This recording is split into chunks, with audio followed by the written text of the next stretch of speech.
Comment nous allons ce soir? Amen. Mais je ne vous entends pas, vous n'êtes pas... Hein? Mais vous avez faim. C'est là, c'est la fin. Hein? C'est la fin, non? C'est la fatigue, mais la faim. La fatigue. La fatigue. La journée n'a pas été facile. Hein? La journée n'a pas été facile. Donc que Dieu vous bénisse.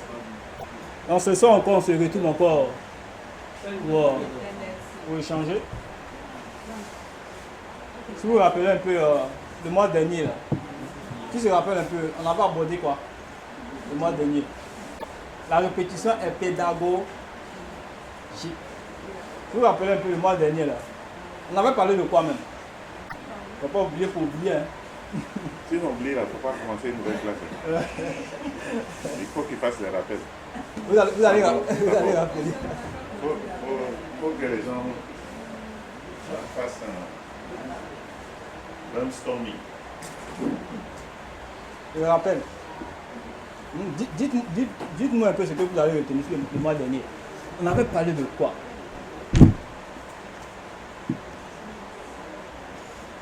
On a fait plus de 30 minutes ici. Les gens cogitent. Voilà. Quand les gens cogitent pas, oui. On avait parlé de former son cœur avant les compétences. Former son cœur avant les compétences. Voilà, ça c'est... Merci Jean-Luc. Il a sauvé l'honneur. En bataille de football, c'est ce qu'on dit. il a dit prendre des notes.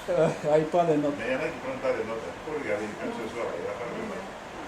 As-tu, avec Franck Massé, vérifié les cahiers. J'ai fait les cahiers. Et ceux qui n'ont pas pris les notes, on va vérifier. Hein? On va garder une méditation, on va vérifier. On va faire comme la formation militaire, quoi. D'autres ont du mal à écrire.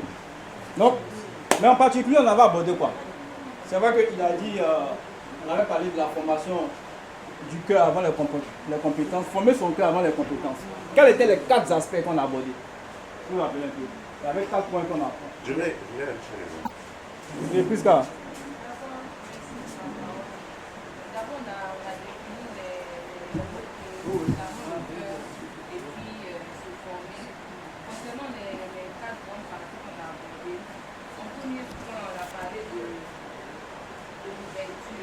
L'ouverture. En quoi l'ouverture forme notre cœur? En quoi l'ouverture? Oui. En quoi l'ouverture forme notre cœur? Ça c'est très bien tout ça. Est-ce qu'on peut faire un banc correct? Qui a fait 2 bancs? Qui a fait 2 bancs? Quelqu'un qui a fait 2 bancs. Mais... Hein? Pardon? Celui qui a fait 2 bancs. Quel était le deuxième point? Faites un banc.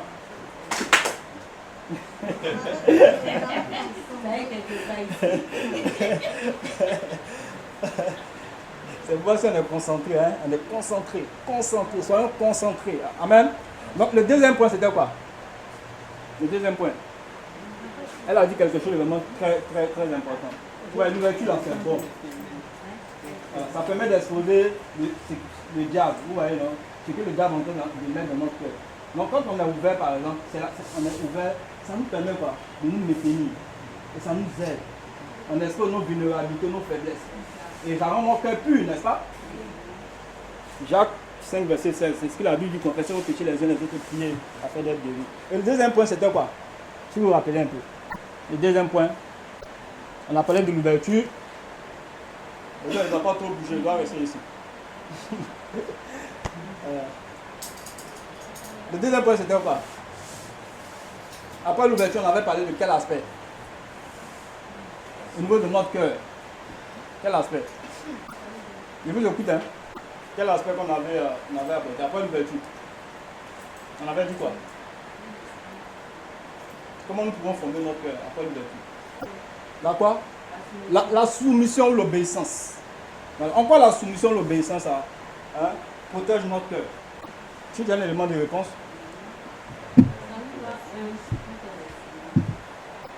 Qui d'autre qui veut l'aider aussi, compléter quelque chose? En quoi la soumission est vraiment capitale pour notre cœur? Oui, oui. Il y a un passage dans le psaume qui dit que j'incline mon cœur vers tes préceptes et non vers le bien. Donc, la soumission, ça nous impose d'imprimer ce qu'on veut faire sur ce qui est juste devant Dieu. Donc, je pense que cet exercice-là n'est pas facile. Oui. Donc, à chaque fois, il y a ce que Dieu veut, et puis il y a ce que Dieu veut, et puis il y a ce que nous voulons. Alors que lorsqu'on est soumis, on sait qu'on doit à tout prix faire ce que Dieu veut. Donc ça nous apprend à développer l'humilité. Parce qu'à chaque fois, on incline notre cœur. Donc je pense que c'est ce que je peux dire. Merci beaucoup. Un banc. Deux bancs. Voilà, merci. Merci beaucoup. On avait dit quoi encore? On avait parlé d'un autre point. Le conseil. Les conseils. Pourquoi les conseils sont importants pour notre cœur? Les conseils. Oui.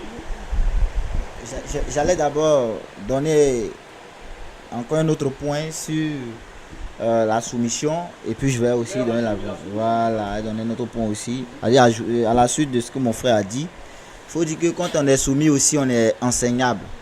Voilà, quand on est soumis, on renonce, c'est-à-dire on renonce à nous-mêmes, notre propre volonté, pour vraiment épouser vraiment celle vraiment de Dieu, ou la personne que Dieu mettra dans notre cœur, dans notre vie, pour vraiment nous aider. Amen. Et tout ça, c'est pour bien évidemment avoir vraiment développer l'humilité. Ça, c'est clair. Voilà. Maintenant, pour le quatrième point, c'est-à-dire demander conseil, il faut dire par moi, quand la Bible dit, hein, voilà, quand on ne demande pas conseil, nos projets échouent quand on ne demande pas vraiment conseil. Mais quand il y a plusieurs conseils, c'est susceptible de vraiment de réussir. Voilà. Et aussi, demander conseil nous évite aussi, voilà, de rentrer dans des impasses, quoi. Voilà. Et ça nous amène vraiment à ne pas faire d'erreur, à faire moins d'erreurs. Voilà, c'est ce que je peux vraiment ajouter. Merci. Merci beaucoup. Merci beaucoup. L'obéissance au plus. Les conseils, ça, c'est important pour notre cœur. Vous voyez, non? Parce que naturellement, si on ne développe pas cette attitude-là intérieurement d'obéissance, vous voyez là, d'obéissance, voilà. On peut faire des activités, on peut faire beaucoup de choses même dans l'église, mais au fond, c'est pas avec humilité. Vous voyez, non? Quand on lit un peu, on voit un peu le cas ça s'appelle comment? Dans la Bible, l'exemple de Saül. Saül, quand Samuel est parti lui répondre, il dit non, bon, moi je suis allé, tu nous as dit d'aller attaquer les Amalécites. Bon, humainement, ils avaient battu les Amalécites. Le butin qu'ils avaient pris là, ils disent non, le butin, ils allaient donner ça. C'est les veaux qui étaient bien gras là. Ils voulaient faire des sacrifices pour Dieu. Mais lorsqu'il allait là, Samuel était quoi? Spécifique. Lui a dit, quand tu vas là, il ne faut même pas laisser quelqu'un en vie. Et là, même le roi voilà, le roi, il l'a laissé en vie. Et il est venu avec chose, voilà, les veaux, les animaux là. Et quand Samuel est arrivé, Samuel lui a dit, l'obéissance vaut mieux que les sacrifices. L'obéissance est capitale. Ça passe avant toute chose. Et aussi, nous devons aussi prendre conseil. Quand on prend conseil aussi, c'est vraiment important. Amen. Quel était le dernier point qu'on avait pris, on avait abordé? L'imitation. Voilà, l'imitation. Encore l'imitation est important. Il y a des gens qui ne parlent pas. Hein? Il y a des gens qui sont sereins comme ça. Il y a des gens qui sont sereins. Moi j'aime ça. Il y a des gens qui sont sereins. J'aime ça. Essayez un peu, c'est bon de se détendre un peu. C'est ça le royaume de Dieu. Oui, l'imitation. C'est les mêmes personnes qui parlent. Les mêmes personnes qui parlent. Je suis souverain. William. Je veux que tu m'encourages. Je veux que tu m'en l'esprit de Dieu. Amen. Amen. Alors, chauffe. Oui, l'imitation. Pourquoi l'imitation est non fondamentale? Le cœur.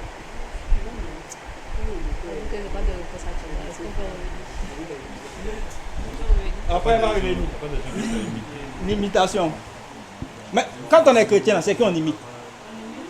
C'est le Christ. Moi aussi, on peut imiter aussi qui? Les formateurs.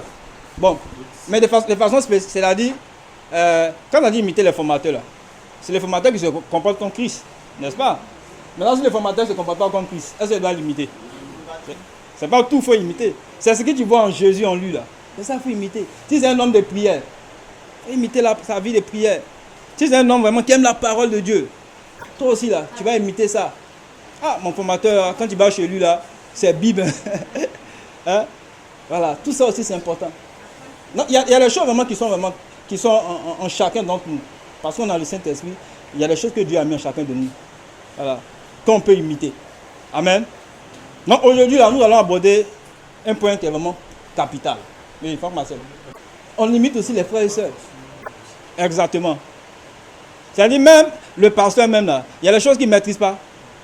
Il peut imiter même chez un disciple. C'est comme ça dans le royaume de Dieu. Parce que la Bible dit dans le royaume de Dieu là, hein, si on ne se fait pas comme les petits enfants, on ne pourra pas entrer dans le royaume de Dieu. Voilà, il faut se faire comme un petit enfant. Dans le royaume de Dieu, on est venu pour apprendre. Jusqu'à ce que Jésus revienne, on doit toujours apprendre. Amen. Donc aujourd'hui, on va voir un point, un aspect aussi particulier, vraiment de la formation spirituelle. Voilà. On va voir aussi aujourd'hui le cœur de la formation spirituelle. Voilà. Donc on va parler aujourd'hui de la pureté. La pureté, le cœur. La formation spirituelle, le cœur de la pureté. Tiens. Donc c'est ça qu'on va aborder aujourd'hui. La formation spirituelle, le cœur de la pureté.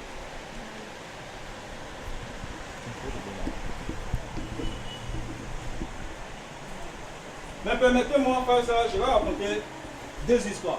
Voilà, deux histoires. La première histoire, il y avait un homme qui vivait, un jeune marié qui vivait avec son épouse. Mais ce n'est pas encore du bois, mais c'était des chrétiens. Voilà, c'était des chrétiens. Il vivait avec son épouse. Un jour, il est venu rencontrer son pasteur. Il est venu rencontrer son pasteur. Donc après échange, ils ont commencé à échanger. Il dit, pasteur, je vais te rencontrer, je vais te parler de quelque chose. Le pasteur dit, il n'y a pas de problème. Je suis là, je suis à l'écoute du tout. Donc il dit, pasteur, vraiment je suis fâché contre Dieu. Le pasteur lui demande, pourquoi tu dis que tu es fâché contre Dieu? Il dit, non, j'ai dit à Dieu de me protéger. De me protéger de l'immoralité sexuelle. Donc le pasteur dit, bon, il faut m'expliquer un peu comment cela s'est déroulé.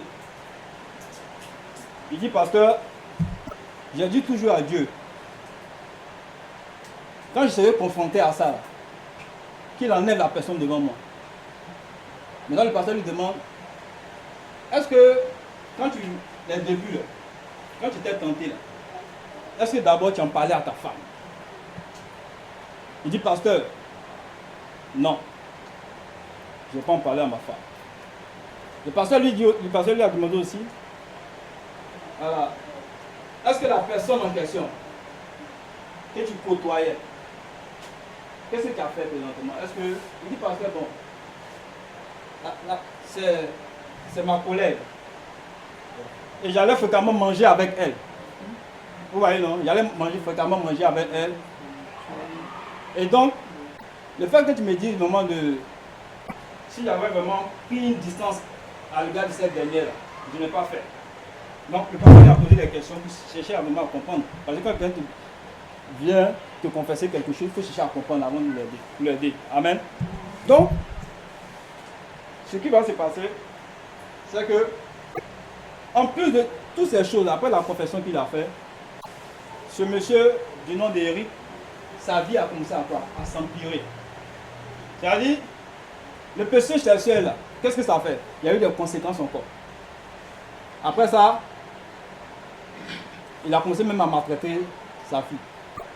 C'est-à-dire, et également aussi, il a commencé à toujours, voilà, continuer dans ce péché-là, en cherchant de nouveaux partenaires, toutes ces choses-là. Et malheureusement, les gens l'ont arrêté. Parce que, bon, vous savez, dans certains états comme ça, quand tu frappes quelqu'un, même tes propres enfants, hein, voilà. S'il y a des dégâts, si tu traumatises les enfants, bon, il y a de la maltraitance. La maltraitance, même, c'est quelque chose qui n'est pas bon. Donc, la police a mis la main sur lui, il a été emprisonné. Alors que c'est quelqu'un qui a fait un bon mariage, il avait marié une chrétienne, toutes ces choses-là. Mais il côtoyait une collègue. Et vraiment, il n'a pas pris garde. Ça, c'est Eric. Ça, c'est son exemple. Il y avait également aussi une fille du nom d'Isabelle qui était avec un autre frère en Christ. Elle fréquentait la même église, toutes ces choses. Voilà. Et à chaque fois, les dirigeants les disaient, frères et sœurs, les rapports sexuels avant le mariage, là, prenez garde à ça. C'est-à-dire, à chaque fois, les dirigeants les disaient, faites attention. Bon, ils sont dans l'église. Le frère et la sœur, ils n'ont vraiment pas veillé sur eux. Et un jour, après une rencontre de l'église, ils rentraient à la maison. Et malheureusement, ils sont tombés dans l'immoralité. La scène en question, les conséquences ont été dramatiques. De l'immoralité sexuelle avec le frère en question, ce qui va se passer maintenant, elle a commencé à se prostituer.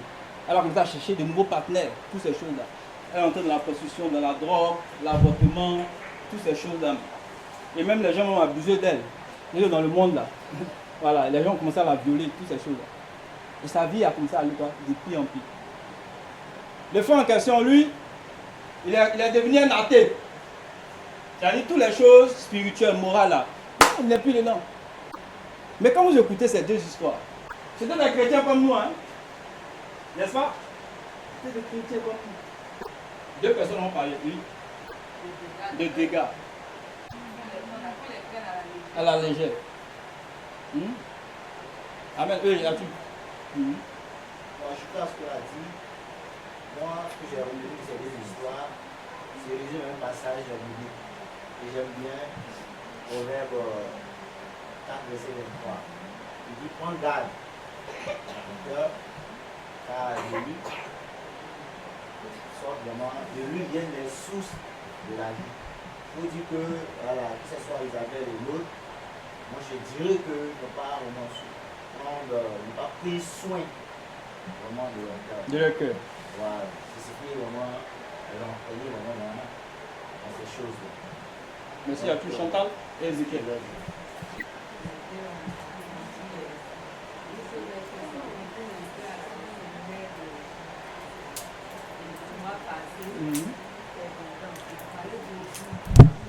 L'ouverture. Et dans l'ouverture, on a parlé de vulnérabilité. Je pense que ces personnes n'ont pas été ouvertes, que ce soit le couple marié, que ce soit les célibataires, n'ont pas été ouverts, donc ils n'avaient pas eu ce cœur de vulnérabilité-là en eux. Et aussi, on a vu qu'il faut rechercher les conseils. Voilà, ils n'ont pas recherché les conseils. Malgré qu'on leur prêchait ça à l'église, peut-être que s'ils avaient des formateurs comme nous, on leur donnait des avertissements, tout cela. Mais bon, ils n'ont pas écouté toutes ces paroles-là. Ils ont écouté seulement leur instinct. Ça veut dire que c'est qu'eux-mêmes, leur cœur leur demandait de faire. Et que c'est ce qu'ils voulaient, chose, comme on appelle, satisfaire.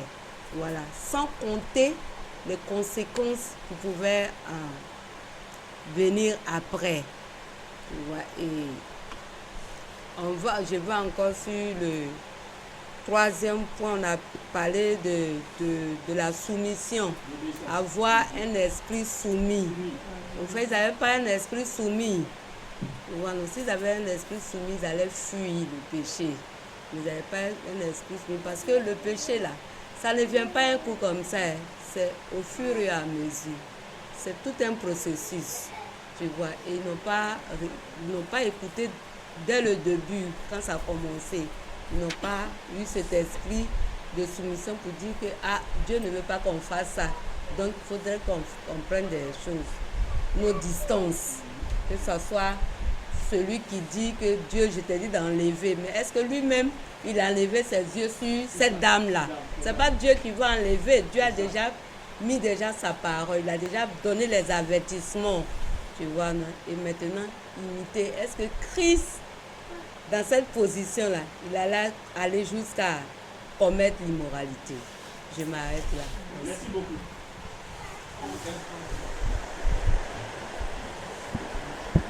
C'est intéressant. Bon, moi, ce que je dois ajouter, c'est que personne n'est à l'abri. Personne n'est à l'abri.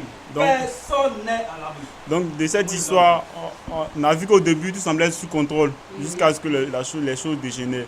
Donc, il faut vraiment ne pas être négligent. Dès les premiers instants, il faut confesser pour pouvoir vraiment enlever les débuts pour régler plus vite la situation. Merci. Donc, ce qu'il dit là, c'est fondamental. 1 Corinthiens 10, verset 10. La Bible dit que celui qui pense être debout, prenne garde à ne pas tomber. Voilà. Donc, oui. C'est la En même fait, chose. Oui, moi, je disais qu'on n'a pas l'habitude de confesser. Parce que si ces couples, ces célibataires avaient l'habitude de confesser petit à petit, là, ça allait les aider à éviter beaucoup de choses. Donc, c'est ce que je voulais dire. Merci beaucoup. Merci beaucoup. Vous voyez, la formation spirituelle est importante. La formation spirituelle est importante. Quand on regarde un peu l'histoire de ces deux, on voit ces deux histoires plutôt, on voit que ce qui a manqué, c'est la formation spirituelle. En plus de ce que vous avez dit, c'est la formation spirituelle qui a manqué. Et il y a un passage qui me plaît beaucoup. Quand on lit la Bible, quand on va dans le livre de Proverbes, en particulier dans le Proverbe au chapitre 6, à partir du verset 24, vous lisez un peu, où Salomon va relater l'histoire de la femme étrangère. Vous voyez, non? Il va parler de la femme étrangère, après il va parler de la femme prostituée. Voilà. Et même quand on vient même au chapitre 7, Salomon va parler maintenant, en prenant l'exemple d'un jeune homme. Un jeune homme qui est dépourvu de sens. Qui vraiment est tombé sous le charme d'une femme qui était mariée. Vous voyez, non? La femme adultère. Voilà, quand on lit un peu. Alors, on va lire ça ensemble. On va voir un peu. Alors, dans le passage, en Proverbe chapitre 6, verset 24. Ils te préserveront de la femme corrompue, de la langue doucereuse, de l'étrangère. Ne la convoite pas dans ton cœur pour sa beauté, ne te laisse pas séduire par ses paupières. Car par la femme prostituée, on se réduit à un morceau de pain. Et la femme mariée tend un piège à la vie précieuse. Amen. On ne va pas tout lire. On va prendre les versets. Donc quand on lit ce passage, il y a beaucoup de choses qu'on peut tirer dedans. Donc dans ce passage ici, Salomon fait ici mention d'une femme. Vous voyez, non? Mais cette femme-là, c'est une femme quoi?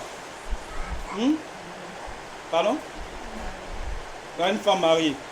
Mais particulièrement encore, il dit une femme quoi? Étrangère. Lui, il va parler de la femme prostituée. C'est-à-dire une mauvaise femme. Voilà, une mauvaise femme. Donc, quand on regarde un peu ici, si vous avez remarqué un peu, les prostituées par exemple, comment elles sont? Les prostituées, oui. Elles sont belles. Oui. Les caractéristiques d'une prostituée. Oui. Elles sont attirantes. Oui, et puis une autre chose. Elles sont extravagantes. Et puis quoi encore? Sexy. Exactement. Et puis quoi encore?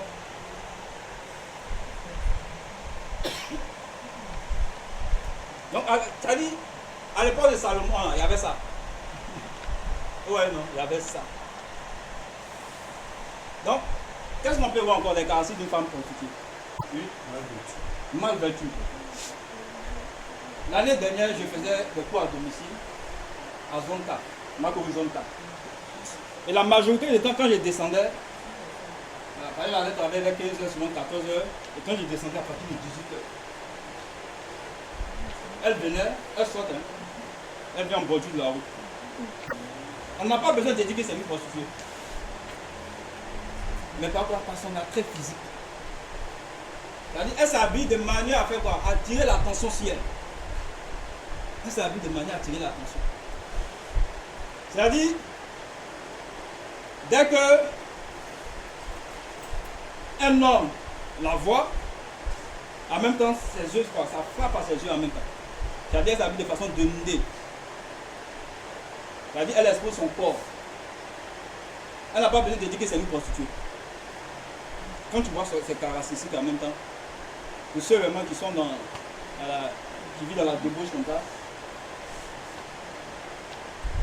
Et c'est un peu comme ça que j'ai constaté cela.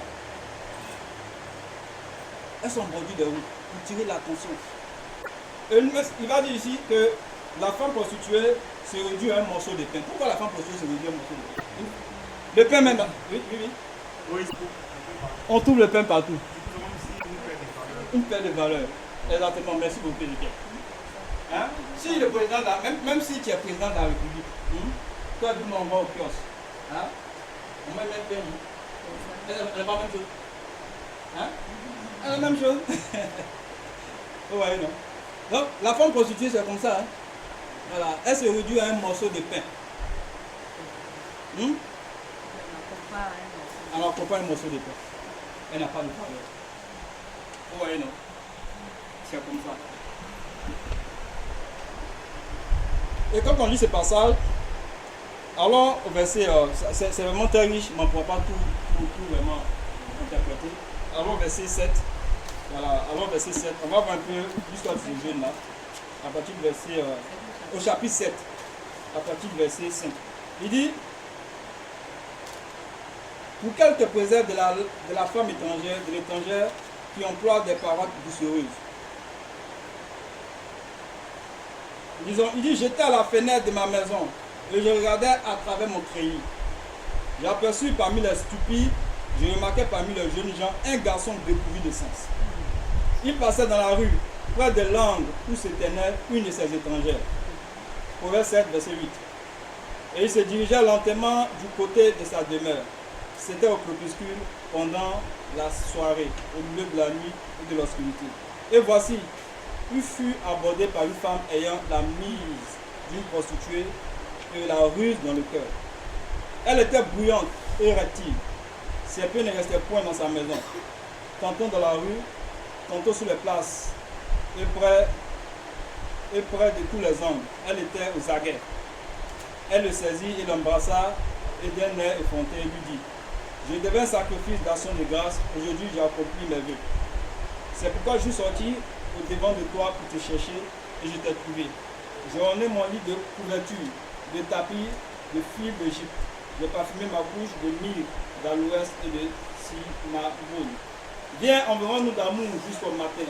Levons-nous joyeusement à la volonté. Car mon mari n'est pas à la maison.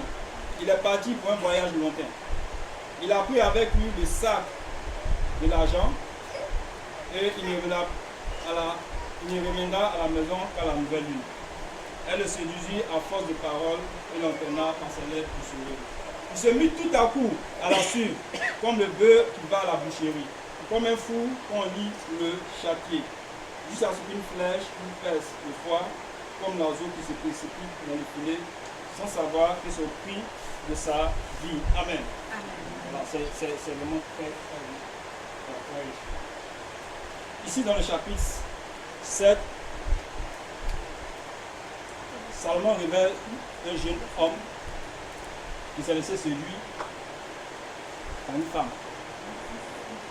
Et ce passage nous dit que le jeune en question, il avait des caractéristiques. Il était dépourvu d'intelligence. Et il n'avait pas la sagesse. La sagesse de Dieu n'était pas en lui. C'est quelqu'un qui ne connaissait pas Dieu. Et quand c'est comme ça, c'est quoi? C'est une croix facile. Voilà, une croix facile. Maintenant, quand on lit ce passage, frères et sœurs, qu'est-ce qu'on peut retenir pour nous-mêmes? Pour nous-mêmes, en tant que célibataires.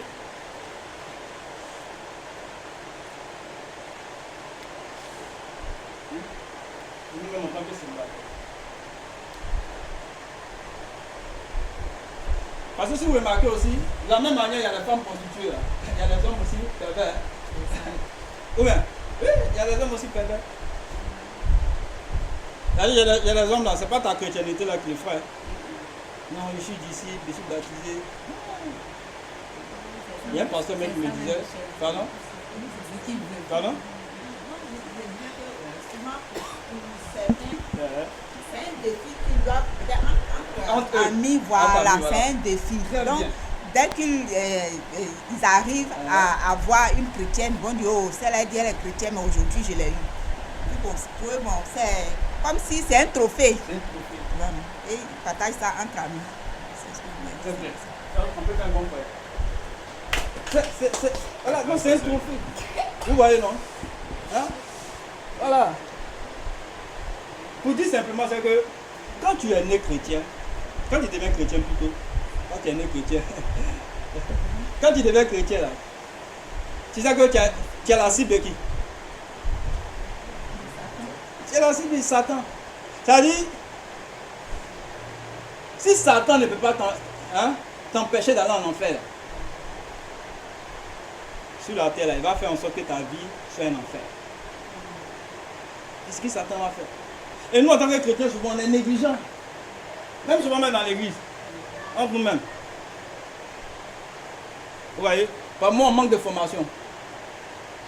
Parce que si tu manques de formation, là, ça, là, hein, le péché sexuel, là, ça prend. Hein? Ce n'est pas une question de pasteur. C'est une question de vie et de mort. Le péché sexuel, non, ça ne connaît pas. Vous voyez? Et on voit les tactiques de cette femme. Elle est douce, elle s'habille de manière attrayante pour séduire le jeune. Et lui aussi, c'est quelqu'un qui ne craignait pas Dieu facilement. Mais où il s'en va là? La Bible dit que c'est le séjour de mort comme ça. Et puis même, elle entraînait beaucoup de personnes comme ça. Parce que le péché sexuel, ça fait beaucoup de dégâts. Ça fait beaucoup de dégâts. C'est-à-dire, si tu viens, tu tombes dedans, et tu te répands, Dieu va te pardonner. N'est-ce pas? Hein? Voilà, Dieu il est musulman. Mais les conséquences là, par exemple, tu allais prendre une grossesse ou une maladie. Ah, mais qui va les conséquences là? Et quand on lit la Bible, on voit un peu le cas aussi de David. En 2 Samuel chapitre 11. Vous voyez le cas de David. David a commis l'adultère parce qu'il manquait de formation. C'est-à-dire, quand on ne veut plus rendre compte de notre vie, là, on ne veut plus rendre compte. Il y a certains parmi nous, on a arrêté de rendre compte. Je viens à l'église, en maison. Je ne vais pas mettre de formation. Ouais, non. La formation, quand la formation n'est pas importante pour nous, là, faisons beaucoup attention. Je veux nous encourager que ce soit là. Hein? C'est nous d'amener à comprendre que la formation est capitale. Pour demeurer dans la pureté. Parce que si tu ne rends pas compte de ta vie, Satan, là, il y a beaucoup de choses qui peuvent te présenter. D'autres, là, c'est les réseaux sociaux. Hein? D'autres, c'est les réseaux sociaux. Satan va venir. Là, sur les réseaux sociaux, là, les réseaux sociaux ne sont pas mauvais en soi. Mais aussi, les réseaux sociaux, là. Hein? Certaines personnes, les réseaux sociaux sont entrés dans la pornographie, dans la masturbation. Oui, c'est les réseaux sociaux. Parce qu'à un certain moment, ils ont décidé de ne plus rendre compte de leur vie. Et c'était un peu le cas de David. Alors que David, il avait Nathan. Nathan qui était un grand prophète. Mais, quand à un certain moment, il a eu la gloire, il était élevé, il a commencé à faire quoi? Il a fait ça. Il a arrêté de mettre les balises. Et quand on lit un peu, c'est vraiment dramatique, les conséquences. Dieu lui a pardonné, mais on voit un peu ce que ça a engendré. toutes ces choses-là. Est-ce qu'en tant que célibataire, nous on compte de notre... Vous voyez, si vous avez marqué, ce trimestre là, il n'y a pas de formation. Mais aujourd'hui, particulièrement, la formation qu'on est en train d'aborder là, c'est au niveau de la priorité. Parce que la formation nous maintient dans la priorité. La formation elle est importante parce qu'elle nous maintient dans la priorité. On a quitté le monde, vous remarquez un peu, non? On est venu, la plupart d'entre nous, on a quitté le monde, on est venu. Avec quoi? Beaucoup de choses. L'esprit religieux, beaucoup de choses. Mais pour que nous maintenant dans la... Certains parmi nous, on avait des gars. D'autres avaient des beaux. N'est-ce pas? Donc on est venu à l'église. Vous voyez, non? Et étant à l'église, pour demeurer dans la pureté, il faudrait que la formation soit vraiment au centre de notre vie. La formation soit au centre de notre vie. Est-ce que nous avons cessé de rendre compte? Est-ce que nous avons cessé de rendre compte? Quand on regarde un peu le cas de David, en 1 Samuel chapitre 11, ça doit vraiment aussi nous interpeller. Aujourd'hui, qu'est-ce qu'on remarque dans les relations aujourd'hui? Que vous pouvez dire? Les relations à l'église. Qu'est-ce qu'on remarque? Quand on regarde les relations à l'église aujourd'hui. Moi j'ai vu une photo des amis qui attrapent des mains comme ça. On dirait des maris, des femmes. Comment tu t'attends ton épouse là? As-tu vu? Viens commenter les affaires. Bon, viens. Hein? C'est bon, non? Les amis spéciaux. Voilà. Non, je veux. Les amis spéciaux. De façon spécifique, vous voyez, non? Moi, j'ai eu une fois, il y a une soeur qui est amie avec, je suis ami avec une soeur. Lors d'un quiz spécial, on avait fait le quiz spécial dans la cour. La soeur est pour mon amie, c'est pas mon ami spécial. Donc, la soeur, il y a longtemps, c'est vu, non? Et puis, voilà, il y avait un souci qui voulait régler dans la relation avec son ami. Il y a un moment qui est sorti là. La maman est venue. Elle nous a formé. C'est pas normal. Voilà. C'est vrai que même si c'est pas ton ami, mais toi aussi, il faut te publier. Voilà. Bon, pour dire. Voilà. Non, voilà. Voilà. Pour dire. Elle était due. Pardon? Ah, tu l'as pas. En fait, il y a des choses, comment on appelle ça? On est dans l'église, oui. On dit nous sommes des frères et sœurs. Oui. Tu comprends? La manière dont je peux attraper mon frère physique à la maison là, je me dis que avec la relation qu'on a, comment on appelle, l'affinité qui est entre nous là, je peux faire ça. Voilà, par exemple, avec chose, Arthur comme ça là, je peux venir, je peux faire comme ça, Arthur, je peux le tirer, tout ça. Tu comprends, non? Voilà, il n'y a pas de choses dedans. Tu vois. Et toi, c'est comme ça que tu as vu avec la sœur. Tu vois, deux fois, il y a des choses qu'on dramatise en fait. Tu vois, non? On dramatise. Et quand ça devient comme ça ne met plus les gens à l'aise. Tu comprends un peu? Ça ne met plus les gens à l'aise. Parce qu'on me dit, c'est mon frère, si je ne peux pas lui parler, tu vois, non, le toucher, ou bien quoi, pour exprimer certaines choses, ça devient tout. Moi, par exemple, quand je suis rentrée à l'église, dans mes premiers mois, je pense 1 an, bien quoi, il y avait un frère, c'est quoi, l'heure est passée. On va revenir. Il y avait un frère, je savais que le frère s'intéressait à moi. Et moi aussi, après, j'ai commencé à développer des sentiments pour le frère. Tu comprends? Mais quand on marche, des fois j'avais des crampes. J'avais des crampes dans le ventre. Mais je ne m'approchais pas au frère. Parce que je sais que le frère, voilà, je connais ses intentions. Et moi aussi, je sais les intentions que j'ai avec le frère. Donc quand on marche, des fois on marche à 3 comme ça. Il y a un autre frère qui est là, que j'appelais affectueusement mon papa. Je dis, sur le frère avec qui je suis en train de bâtir, il est au milieu. Si moi je suis de l'autre côté, que j'ai mes crampes là. je cours, je viens attraper l'autre que j'ai dit mon papa là, je viens m'accrocher. Tu comprends, non? Et ça plusieurs fois. Et un jour, on a eu à se disputer, tout ça. Et il a fait sortir ça. Il a remarqué que moi, je ne m'accrochais pas à lui quand deux fois j'ai des douleurs, bien quoi que ce soit. Tu vois? Et il a fait sortir ça. Donc, il a fait sortir ça avec beaucoup de sagesse. Il a dit, tu sais, non seulement tu es mon grand frère physiquement, et tu es mon grand frère spirituellement. Il y a certaines choses là, je ne peux pas faire. Ça. Je ne peux pas m'accrocher à toi. Tu vois, non? Avec beaucoup de sagesse, il a compris. Tu vois, il a compris. Donc, il y a des choses qu'on peut parler. Bon, ce qu'on se fait, on a des amis dans le royaume. C'est parce qu'on a la même façon de penser, la même chose. Si tu as pris une amie qui n'est pas spirituellement, excusez-moi, chose forte, et que toi, tu te sens bien avec elle, c'est que toi-même, il y a un problème. Si tu ne peux pas la défier, c'est que toi-même, tu te plais dans ce que la sœur te propose. Exactement. Tu vois, non? Donc, il y a tout ça. Donc, c'est une question de choses. Voilà. Tout pas des motivations derrière. Exactement. Ouais, non. Si les motivations sont saines, les motivations sont plus. Ouais, non. Voilà.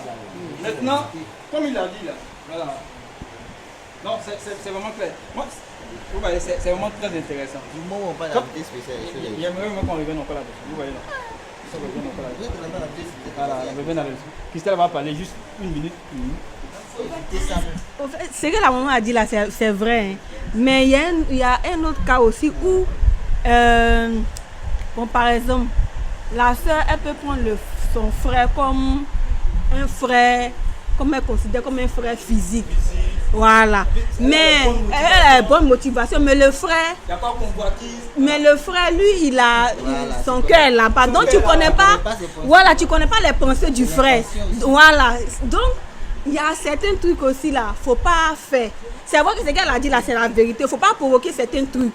Quand tu vois que de la manière que tu ne connais pas les intentions du frère là, il y a certains trucs aussi, faut pas faire aussi avec lui. Vous voyez, l'homme par exemple, quand vous voyez l'homme, excusez-moi. Voilà, pardon. L'homme par exemple, vous savez, au niveau des pores de l'homme, là, hein, on a combien de pores? Les psychologues là, il n'y a pas de psychologues ici. On a beaucoup là. Les sensations là. Hein? Le corps physique là, vous marquez non? Voilà. L'homme et puis la femme là, je ne sais pas si vous voyez. On est beaucoup vulnérables. Hein? Peut-être on ne se connaît pas. Voilà. Comme elle a dit là, tout va des motivations. Bon, la maman, c'est pour nous protéger. Elle, c'est son esprit, c'est pour nous protéger. Voilà. Vous voyez, non, c'est pour nous protéger.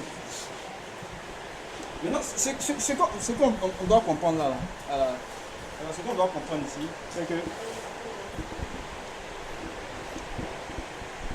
dans une amitié spéciale, c'est pas ta femme. Vous voyez, non? Voilà. Moi, un jour, j'allais à une date. Il y avait un anniversaire, il y avait un frère et puis une soeur ici en amitié. Et puis il s'assoit de façon, on voit sa jambe là, ouais, non? Hein? Sa jambe est collée avec son ami. Sa jambe est collée, voilà. Hein? Il dit non, ça ne passe pas, c'est pas le moment où vous êtes là. Il dit non, pourquoi vous asseyez comme ça? C'est pas le monde est là. Est-ce qu'on n'est pas là? Hein? Non, il dit non, mon frère, faut pas faire ça. Faut pas faire ça. Oh ouais, non.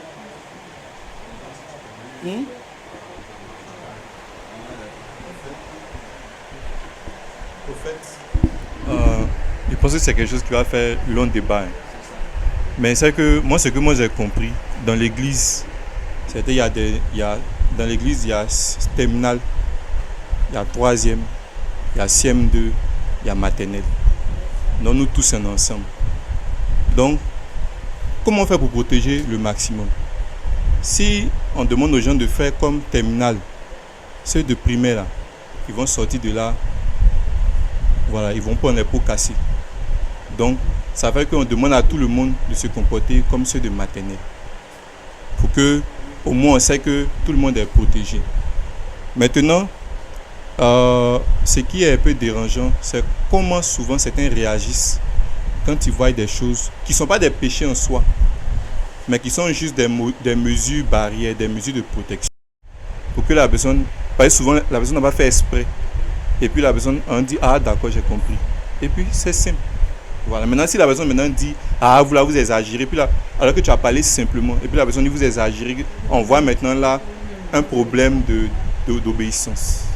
Voilà. La personne aussi peut s'exprimer aussi pour dire mais je n'ai rien fait, c'est rien de grave.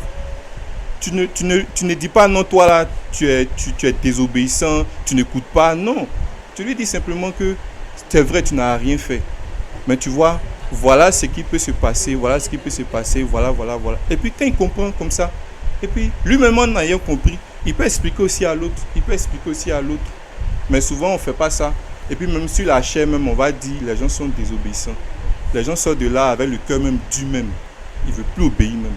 Donc je pense que si un peu, on fait les choses comme ça, là, les gens vont mieux comprendre. C'est comme affaire de causer à 22 heures. Il y a des gens qui n'obéissent pas parce qu'ils disent que ça ne leur fait rien de mal. Mais on ne sait pas ce que ça fait à l'autre. Mais si on dit, arrêtez de causer à 22 heures, si cause après, vous êtes désobéissant, vous avez péché, il va te dire, ouais, passage biblique là. Tu as dit quoi? Donc, au contraire, tu dis, non, c'est des bonnes mesures, voilà. Maintenant, la Bible nous demande d'être obéissant à nos devanciers. Donc, si les devanciers ont dit qu'il faut faire comme ça, sois humble et puis fais. Et puis maintenant, tu verras le bénéfice. Et puis si on fait comme ça, les gens vont changer. Voilà. Merci à Marcel. Le est arrivé. Hein? Pardon? Bon. On va revenir là-dessus. Il voulait dire quelque chose, d'accord. C'est bon? Quoi? Un exemple.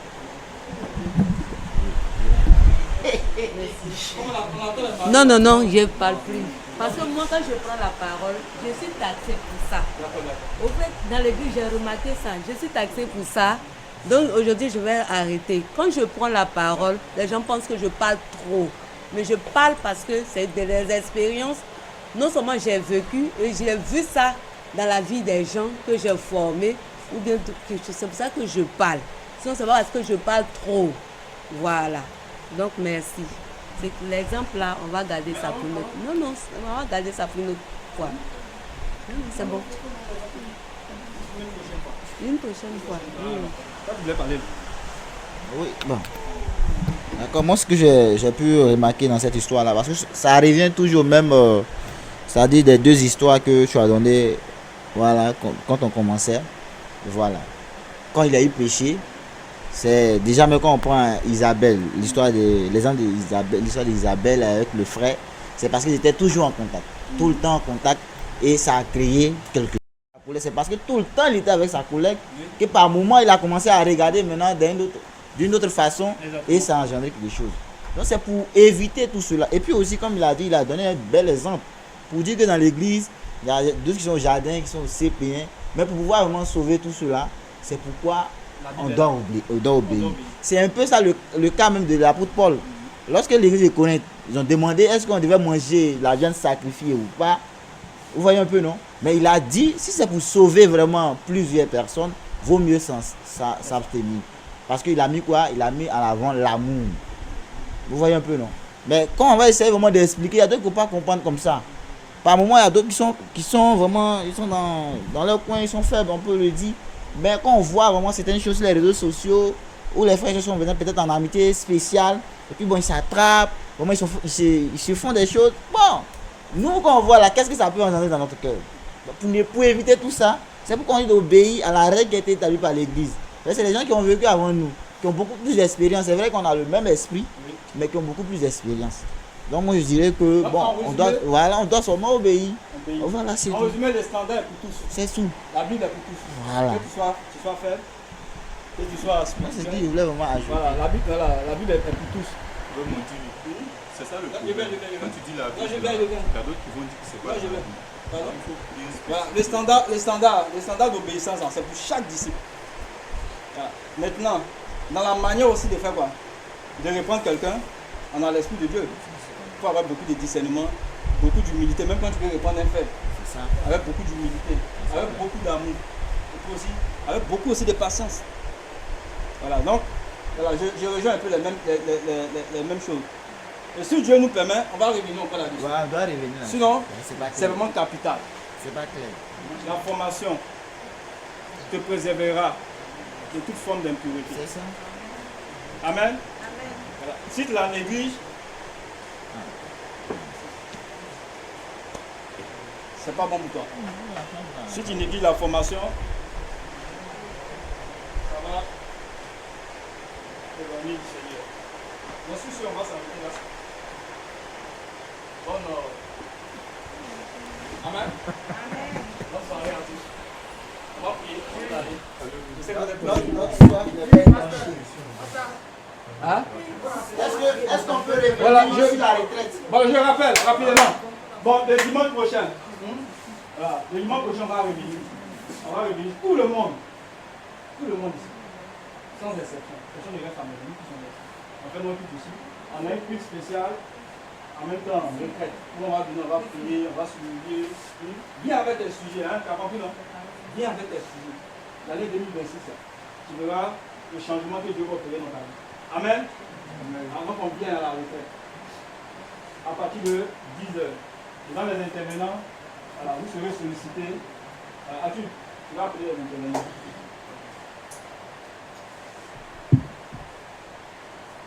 Donc on va prier. Père, nous te bénissons pour cette classe de ce soir. Merci pour ton esprit qui a dirigé toutes choses. Nous avons appris de toi. Tu as dit que nous sommes heureux pourvu que nous mettons en pratique.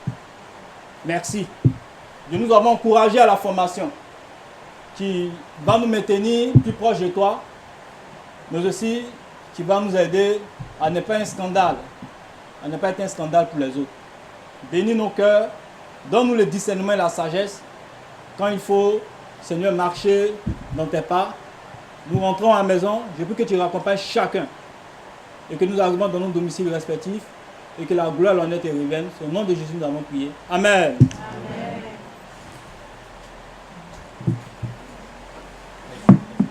Donc, bonne soirée à tous.